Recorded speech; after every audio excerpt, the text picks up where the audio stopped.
Persepsi adalah biang masalah. Percayakah Anda bahwa dalam pelajaran Millionaire Mindset, persepsi merupakan hal nomor satu yang wajib dirubuhkan? Karena disampaikan di sesi awal, inilah pelajaran yang paling banyak menghasilkan resistensi atau perlawanan dari banyak peserta, termasuk saya. Contoh persepsi beberapa orang yang berkomentar seperti ini. Zaman sekarang banyak perempuan matre, lihat lelaki hanya dari ukuran materinya. Dalam Millionaire Mindset, persepsi bukan seperti itu, tapi seperti ini. Hanya lelaki yang kere yang bilang bahwa semua perempuan matre. Anda lihat bedanya kan? Persepsi ini bisa membuat Anda tertohok-tohok, tetapi hati kecil sebenarnya mengiyakan juga. Atau contoh lain persepsi seperti ini. Belagu banget sih ini orang, pakai motor Harley, suaranya menggelegar berisik, gayanya sombong. Sering kita mendengar komentar orang seperti itu, bukan? Akan tetapi sebenarnya pernyataan tersebut merupakan antitesa atau lawan dari sisi konsius pikiran yang menyatakan saya tidak mampu beli motor Harley. Karena itu sebagai pelampiasan, keluarlah omongan negatif yang mengutarakan persepsi dari sisi buruknya. Di awal-awal sesi, semua diacak-acak begini. Ya, otak kita rasanya seperti dibolak-balik. Ini merupakan suatu hal yang membuat tidak nyaman, tetapi dalam pikiran hati kecil kita rasanya seperti ada yang nyeletuk. Iya juga sih, karena sudah ada kesepakatan di antara sesama peserta dan fasilitator yang mengajarkan bahwa mereka akan menggunakan bahasa langsung. Mau tidak mau, persepsi tersinggung. Harga diri, gengsi, atau ilmu, atau apapun yang dipegang sebagai kebenaran versi diri peserta harus ditanggalkan, harus ditinggalkan. Sama seperti sahabat yang mendengar atau menonton video ini. Anda harus berani meninggalkan apapun yang Anda pegang saat ini demi pelajaran baru yang akan kita dapat bersama video ini. Pasalnya, membawa persepsi lama akan membuat Anda menjadi seperti Anda sekarang. Jadi, di dalam video ini, kalimat dan kata-kata Derek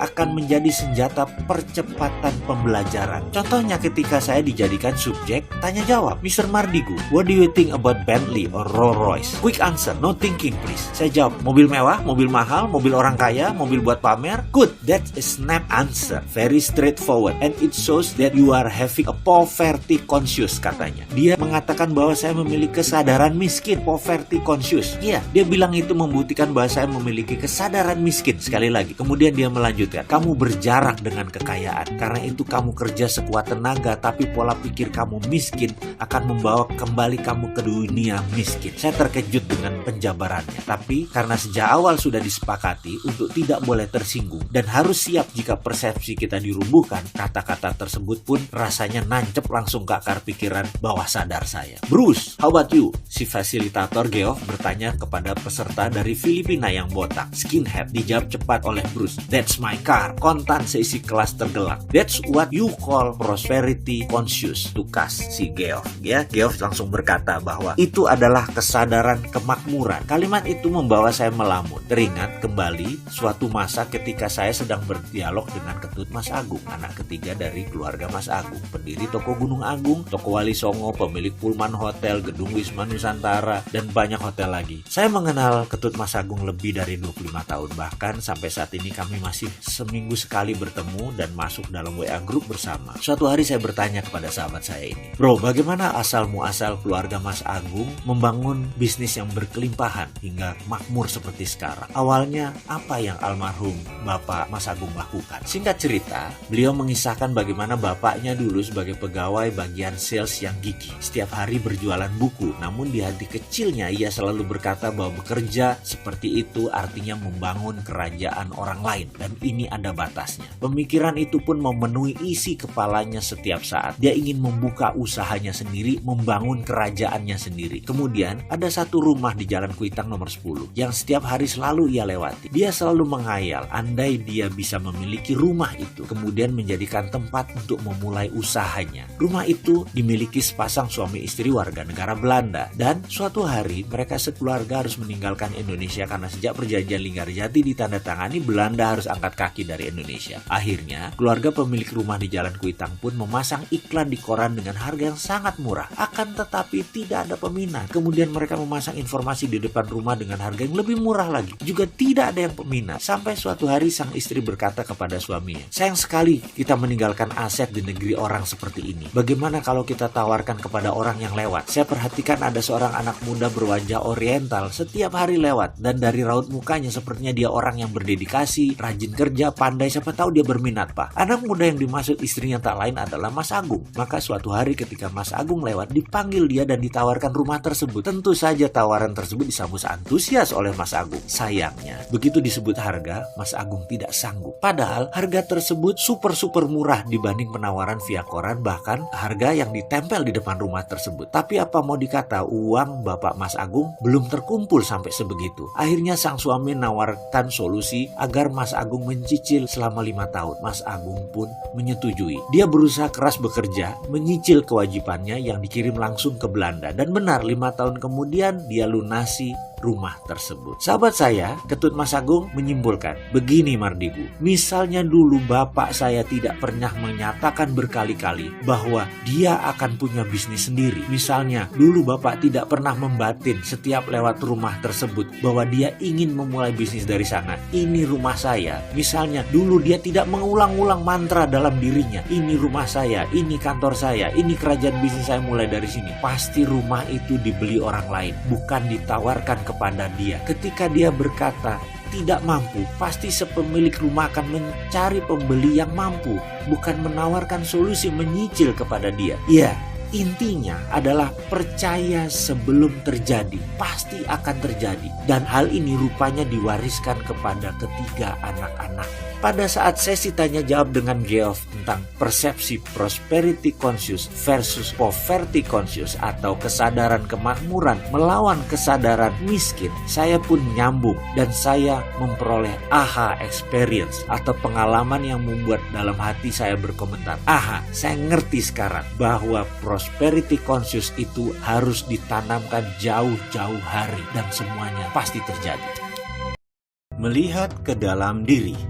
Coba kita merenung sebentar, coba Anda melakukan hal yang biasa disebut dengan istilah inward looking atau melihat ke dalam diri. Bisakah Anda menceritakan bagaimana selama ini uang datang kepada Anda? Bisakah Anda mengenal pola uang datang ke Anda? Ada berapa cara uang datang ke Anda? Mungkin agar lebih cepat saya bantu dengan pertanyaan. Apakah uang Anda diperoleh dengan bekerja? Atau diberi orang tua Anda? Atau diberi oleh suami? Atau diberi oleh pasangan hidup Anda? Atau dari hasil usaha sendiri, atau dari dagang, atau dari gaji, atau dari meminta kepada orang lain? Apapun itu, sewaktu Anda melanjutkan video ini, mungkin ada di antara Anda yang sudah lelah dengan masalah keuangan, sudah capek dengan ketergantungan kepada orang lain, serta sudah tidak bisa lagi mencari cara untuk menutupi semua kewajiban yang terus meningkat setiap bulan, setiap harinya, setiap tahunnya. Dan mungkin Anda setuju bahwa Anda memilih untuk menyudahi masalah finansial ini. Anda memilih bertanggung jawab atas apa yang terjadi di depan Anda. Anda memilih untuk menyetop ketergantungan kepada orang lain. Anda memilih menjadi pribadi yang menang. Anda memilih untuk menjadi bagian dari solusi. Tidak ada yang namanya keunggulan. Yang ada hanyalah pengulangan. Misalnya, sekarang kita bayangkan. Misalnya ya, ini hanya pelajaran untuk memberikan pemahaman terhadap persepsi Anda. Bayangkan ada seorang perempuan cantik berdiri di dekat halte, dekat jembatan Semanggi di Jalan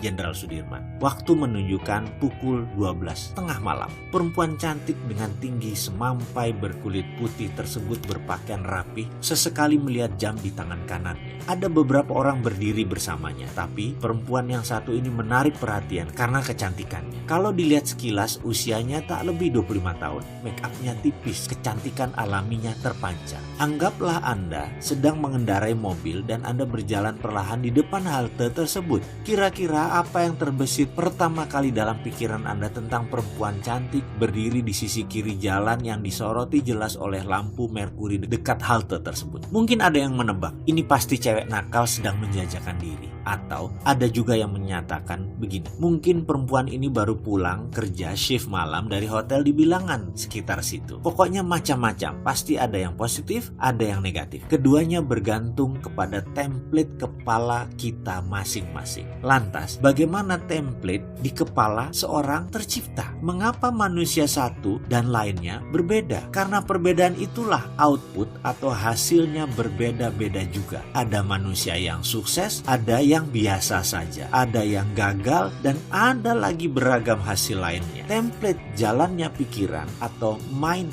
map tercipta karena sesuatu yang berulang-ulang terjadi dalam perjalanan hidupnya. Misalnya seseorang yang membaca koran lampu merah, atau dulu ada namanya pos kota, atau isi berita yang selalu negatif. Walaupun berita-berita tersebut merupakan fakta, tetapi kalau setiap hari dijejali dengan berita maksiat, kriminal, bisa dibayangkan seperti apa template orang yang kira-kira selama 5 tahun kalau dia baca dan yang diperoleh adalah hal-hal seperti itu. Di sisi lain, apa yang terjadi jika seseorang membaca koran, majalah bisnis, buku self-improvement selama 5 tahun? Template seperti apa yang dia miliki? Jika sekiranya kedua orang tersebut berjalan bersama dalam mobil, lalu melihat fenomena wanita cantik tadi, apakah Anda menebak apa isi kepala masing-masing kedua orang itu? Bagaimana? Inginkah mengubah dasar pemikiran Anda? Dalam memutar roda, selalu ada yang memberatkan, sama halnya dalam melakukan perubahan mindset ini. Maka, selain keyakinan-keyakinan lingkungan yang mempengaruhi, ada juga hal yang harus Anda jaga setelah melakukan perubahan. Jika ini tidak dijaga, Anda akan kembali lagi menjadi diri Anda yang lama. Sebagaimana Anda tahu, pandangan dan reaksi Anda terhadap kejadian dalam hidup ditentukan oleh dasar-dasar pemikiran Anda. Dasar pemikiran tersebut merupakan keyakinan-keyakinan, pendapat-pendapat, dan kesimpulan-kesimpulan yang Anda tarik sebagai masukan dari pengalaman Anda yang Anda terima sejak kecil. Hal-hal tersebut membentuk self-concept. Seberapa Anda yakin tentang diri Anda, inilah filosofi hidup Anda. Semakin kukuh dasar pemikiran tersebut, semakin yakin Anda dengan kebenarannya. Pada akhirnya, dasar inilah yang menjadi pengendali apapun yang Anda lakukan, yang Anda kerjakan, dan yang Anda rasakan. Jika Anda yakin Anda adalah orang yang penuh dengan talenta dan semangat, ramah, populer, sehat, serta memiliki kehidupan yang indah, dasar-dasar pemikiran ini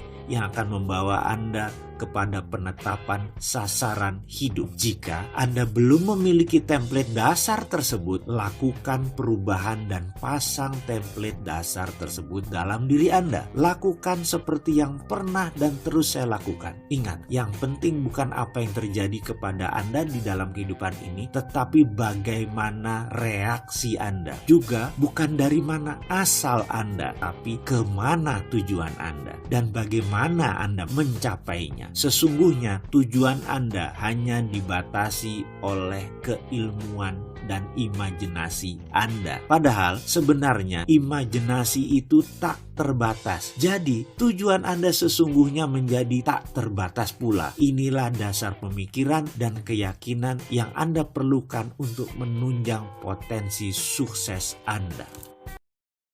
Dobrak mitos. Sayangnya, terdapat berbagai mitos yang kita dengar selama kita tumbuh menjadi dewasa. Mitos ini bisa menjadi penyabot harapan-harapan Anda dalam meraih sukses, di dalam meraih kebahagiaan, dan kepuasan di kemudian hari. Misalnya, Anda merasa sudah tua, Anda merasa ditakdirkan hidup susah, atau Anda merasa kurang pintar. Perasaan seperti ini adalah dasar pemikiran yang menimbulkan rasa rendah diri dan tidak mampu. Anda berasumsi bahwa orang lain lebih mampu, hanya karena Anda merasa saat ini mereka berprestasi lebih baik dari Anda. Perasaan rendah diri menetap jauh di lubuk self-concept. Dari mana ide-ide itu? Tentunya masa lalu Anda memberi sumbangan terbesar. Bisa didapat dari orang tua yang kurang paham mendidik anak. Bisa didapat dari lingkungan. Misalnya, Anda sering diabaikan, kurang mendapatkan perhatian, kurang mendapatkan kepercayaan. Sehingga mereka mulai membentuk keyakinan pada diri Anda bahwa Anda kurang mampu. Itu mitos. Itu tidak benar. Sudahi sekarang juga. Mulailah berbicara hal yang positif tentang Anda dengan hati riang dan lakukan berulang-ulang. Kata-kata yang paling berpengaruh dalam kosakata Anda adalah kata-kata yang biasa Anda katakan kepada diri sendiri. Kemudian Anda yakini kebenarannya. Dialog dengan diri merupakan penentu 95%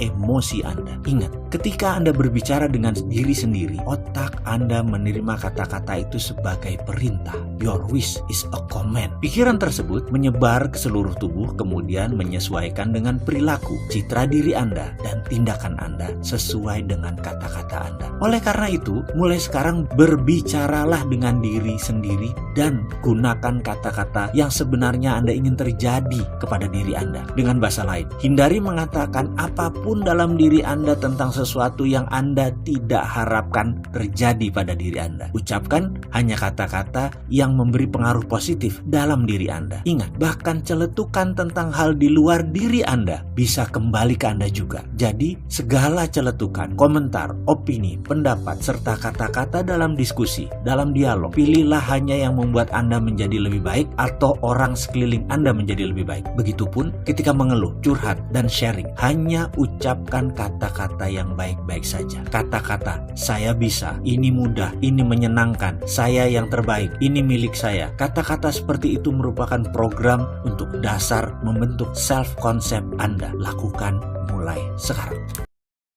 Anda patut mendapatkan yang terbaik. Mungkin Anda sering mendengarkan keluhan seperti kata-kata krisis moneter, krisis ekonomi, susah dapat uang, susah cari kerja, dunia memang keras, dan lain sebagainya. Atau mungkin ada semacam kritikan yang Anda terima pada masa lampau. Hal-hal seperti ini menciptakan mitos yang merugikan, yaitu munculnya kepercayaan bahwa Anda tidak berhak atas kesuksesan. Ini sering terjadi karena mereka yang hidup dari keluarga yang terbatas pengetahuannya, lingkungan yang marginal, kurang pendidikan. Jadi ada mitos yang dipercaya oleh lingkungan seperti bahwa orang miskin itu hidupnya penuh hikmah dan nilai luhur, sementara orang kaya penuh dengan dosa. Ada pula yang mengatakan banyak harta membuat beban di akhirat nanti. Juga kata-kata sudah takdir kita memang begini, atau kata-kata yang bernada menyalahkan pemerintah yang kurang mengurusi rakyatnya. Ini cukup aneh. Mengapa hal ini terjadi pada diri kita? Dipersalahkan ke orang lain.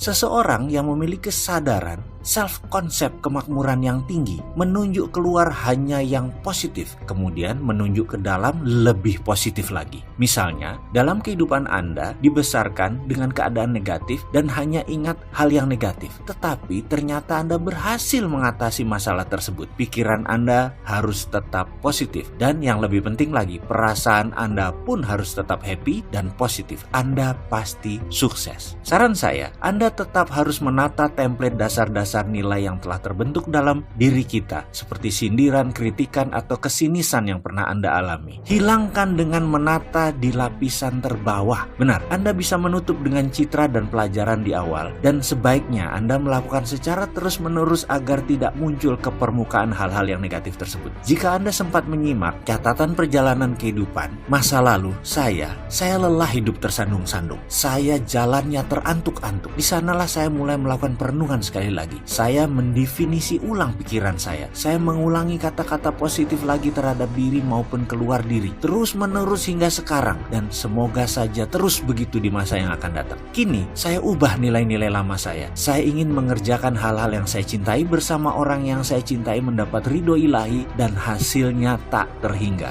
Dalam pikiran, tentu data lama masih ada dan tetap ada. Tapi sebaiknya kita letakkan di dasar yang paling bawah. Sedangkan pikiran dengan data baru yang positif berada di lapisan atas. Jadi kita yang mengakses hanya lapisan atas saja terus. Sejujurnya, yang kita tata kali ini masih berkisar tentang materi. Kita masih harus bekerja keras untuk menata kesadaran tentang kesehatan, hubungan dengan keluarga, mendidik anak, dan lain sebagainya. Kita akan nanti sampai sana. Ada sebuah pemahaman baru yang akan masuk ke dalam pikiran Anda di chapter selanjutnya. Di sana Anda akan tersentak karena ada sesuatu yang berbeda di dalam pemahaman selama ini dalam pengertian mencari materi. Anda tidak perlu menjadi pengusaha untuk kaya raya, tak perlu modal besar untuk sukses. Bahkan Anda boleh dengan santai dan tetap mengerjakan apapun yang Anda suka dan Anda cintai. Anda tetap berhak untuk kaya raya, meskipun tetap dengan profesi Anda, dengan profesi keseharian Anda. Tidak ada ubah satu apapun, tidak perlu berubah drastis. Kalau Anda ibu rumah tangga, tak perlu menjadi pegawai meninggalkan anak-anak balita di rumah. Yang Anda butuhkan hanya merumbuhkan jangkar dalam tanda petik segala sesuatu yang membuat Anda miskin harus dihilangkan, yang selama semua ini menghalangi Anda dari tujuan Anda mendapatkan kemakmuran. Dan video ini tidak menjanjikan Anda untuk memperoleh rose garden, bahwa semuanya mudah, semuanya enteng, semuanya mudah membalik tangan. Tidak sama sekali. Yang harus disadari adalah semuanya dimulai dengan keyakinan, yaitu keyakinan baru. Jadi sekali lagi saya ulangi, siapa bilang mau kaya harus berbisnis? Siapa bilang sukses itu mudah, hanya perlu bekerja pintar tanpa modal, tanpa kerja keras? Kita akan luruskan semua itu. Saya jamin yang berbicara bahwa untuk sukses harus berbisnis, atau ada yang mengatakan sukses itu mudah tanpa kerja keras, tanpa modal, tanpa kerja pintar, adalah seorang pembelajar yang baik.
hanya skala warung. Nah, ini sebuah keilmuan yang dipelajari melalui jalan hidupnya. Siapa yang bisa melawan keilmuan dagang seperti itu? Mau makan sekolah sampai S3 di perguruan tinggi ternama sekalipun, gak akan diajari hal itu. Lalu sewaktu dia berbisnis di usia 20 tahunan, sebenarnya dia sudah memiliki ilmu dagang sebagai platform pola dalam pikiran bawah sadarnya. Jadi, berbisnis merupakan matriks yang rumit yang seharusnya tidak dipikirkan tetapi dijalankan. Untuk berbisnis, Anda harus memiliki komitmen dan ide yang terlatih. Bahkan sahabat saya mengatakan, sekreatif apapun ide Anda, kalau tidak laku dijual, namanya Anda tidak kreatif. Kesimpulan, Anda harus dipercaya. Kalau kepercayaan orang terhadap Anda tinggi, apapun yang Anda berikan, bahkan meskipun menurut mereka ide Anda jelek atau produk Anda buruk, pasti tetap dibeli. Lalu, benarkah tidak perlu kerja keras? Saya meneliti dalam hal ini. Saya percaya semua orang kaya, orang sukses adalah pekerja keras. Namun, mereka bukan saja pekerja keras, tapi orang yang tahu memanfaatkan waktu. Mereka bekerja keras, iya, tapi begitu liburan, mereka benar-benar menikmati liburannya dan enjoy. Mereka pandai membagi waktu di antara kerja, di rumah, bersosialisasi. Kata-kata work hard, play hard